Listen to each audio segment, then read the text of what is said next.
নিশ্চিতভাবে লিওনেল মেসির জন্য এটা ছিল শেষ কোপা আমেরিকা। তবে শেষ ম্যাচটি পুরো সময় থাকা হলো না মেসির।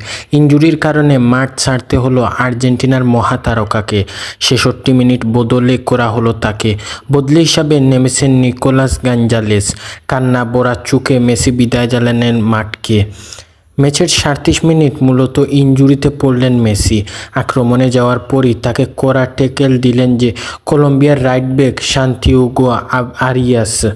কড়া ট্যাকেলের পর সেখানেই গুড়ালি মটকায় পা পড়ে যায়। এরপরে ব্যথানাশক দিয়ে সাময়িকভাবে চিকিৎসা চলে মেসির। খেলায় ফিরে আকাশখানি পরে প্রথমবার শেষ করেছেন সতর্কভাবেই। তবে দ্বিতীয়বারতে আর পারলেন না মেসি। খেললেন না ৬৩ মিনিট পর্যন্ত। পেসিং করতে গিয়েই পড়ে যান মাঠে। সেখান থেকে আর ফেরা হয়নি মেসির।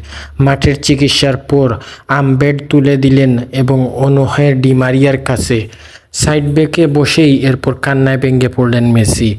ম্যাচে অবশ্য মেসিকে এমন কড়া ট্যালেন্টের পর কোনো কার্ডই দেখা হয়নি আরিয়াসকে। ব্রাজিলিয়ান রেফারি রাফার্সকে ফাউল বাজায়নি রেফারির বাঁশি। ম্যাচে অবশ্য এখন পর্যন্ত ফলাফল পায়নি এর প্রভাব। খেলা চলছে গোল শূন্য ড্র। বিস্তারিত নিউজ 32।